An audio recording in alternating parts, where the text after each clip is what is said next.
आपको दे दें, संसद का शीतकालीन सत्र तय हो गया है। 1 से लेकर 19 दिसंबर तक चलेगा, यानी 1 दिसंबर से शुरू होगा और 19 दिसंबर तक संसद का शीतकालीन सत्र चलेगा। केंद्रीय मंत्री किरेन रिजिजू ने ये जानकारी दी। राष्ट्रपति द्रौपदी मुर्मू ने प्रस्ताव को मंजूरी दे दी है।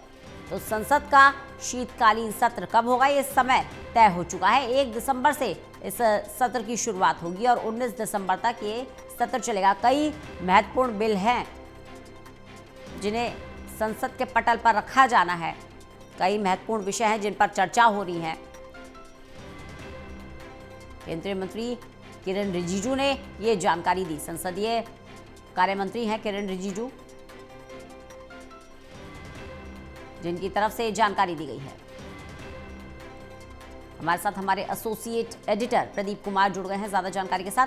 प्रदीप, संसद का शीतकालीन सत्र कब से शुरू होगा, ये समय साफ हो गया है। 1 दिसंबर से लेकर 19 दिसंबर तक चलेगा, इस पर क्या अपडेट मिल पा रहा है?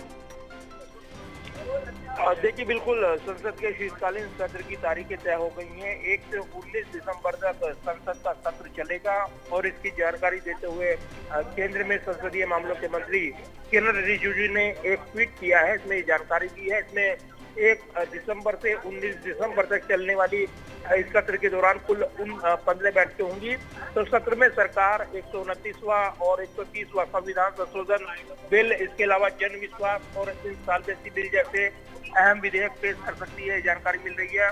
कई महत्वपूर्ण मुद्दों पर जब हम देख रहे हैं कि नेता विपक्ष राहुल गांधी की ओर से वोट चोरी के आरोपों को लेकर प्रेस कॉन्फ्रेंस की गई, लिहाजा इसकी छाया भी देखने को मिलेगी। और सत्र के शुरुआत से पहले जो नतीजा आएगा बिहार का, वो काफी महत्वपूर्ण रहेगा। लिहाजा यहाँ पर अगर एनडीए जीत हासिल करती है तब उसके लिए सत्र आसान रहेगा, ये कहा जा रहा है। अगर परिणाम आशानुकूल नहीं रहते हैं बिहार के, तो उसकी छाया भी इस सत्र पर पड़नी तय मानी जा रही है। तो कई महत्वपूर्ण विषयों को लेकर इस सत्र के दौरान जोरदार हंगामा हो सकता है। इसलिए इस बार का शीतकालीन सत्र महज 15 बैठकों वाला वो तय किया गया है। राष्ट्रपति की मंजूरी के बाद 3 तारीखों का ऐलान संसदीय मामलों के मंत्री किरेन रिजिजू की ओर से किया गया है। बिल्कुल, कई बड़े मुद्दे हैं जो गरमा सकते हैं, चाहे वोट चोरी का मुद्दा हो। इन मुद्दों को लेकर हंगामे के भी आसार हैं। लेकिन अगर बात करें जरूरी विधेयकों की, तो कौन कौन से वो बिल हैं जो संसद के पटल पर रखे जाने हैं?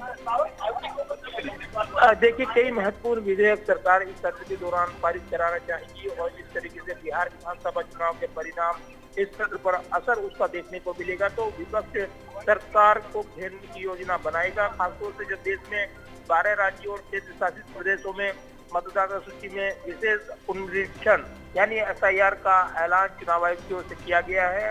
तो देशव्यापी एसआईआर के विरोध में पहले से लामबंद विपक्ष था। इसको लेकर बीच में राहुल गांधी ने जो आरोप लगाए वोट चोरी से संबंधित और हरियाणा के चुनाव परिणाम वो प्रभावित किए गए, उसके बाद राजनीतिक घमासान देखा है। लेकिन इसको लेकर विपक्ष कितना लामबंद हो पाएगा, ये सत्र के सुचारू रूप से ये सत्र चले। प्रदीप, ये बड़ी चुनौती है अब सरकार के सामने, सुचारू रूप से संसद का ये शीतकालीन सत्र चल पाए, ये बड़ी चुनौती है सरकार के सामने। देखिए, बिल्कुल, और इस सत्र में कई महत्वपूर्ण बिल पारित कराने का प्रयास सरकार करेगी। संविधान का 129वां और 130वां संशोधन बिल, जन विश्वास bill, insolvency and bankruptcy bill जैसे बड़े विधेयक इस सत्र के दौरान लाए जा सकते हैं। तो इन विधेयकों के पारित होने से कानून और प्रशासन में सुधार की उम्मीद की जा रही है। तो इस शीतकालीन सत्र न सिर्फ विधायी कामकाज बल्कि आगामी चुनाव के लिहाज के उसके नतीजों के लिहाज से भी अहम रहने वाला है। जैसा रचना ये जानकारी मिल रही है कि इस सत्र के दौरान सरकार कई महत्वपूर्ण विषयों पर वो चर्चा कराने के लिए तैयार दिखेगी। तो दूसरी तरफ विपक्ष सरकार की घेराबंदी के लिए अपनी बैठक भी बुलाएगा। तो सत्र से पहले बैठक देखने को मिल सकती है और फ्लोर लीडर्स क्या विपक्ष के तय करते हैं मुद्दों को लेकर, वो निगाहों में रहने वाला है। लेकिन निश्चित तौर पर अब सत्र की तारीखें तय हो गई हैं। इसी के साथ एक नया राजनीतिक घमासान भी आने वाले दिनों में देखने को मिलेगा। चलिए, बहुत बहुत शुक्रिया प्रदीप हमारे साथ जुड़ने के लिए, इस तमाम जानकारी के लिए।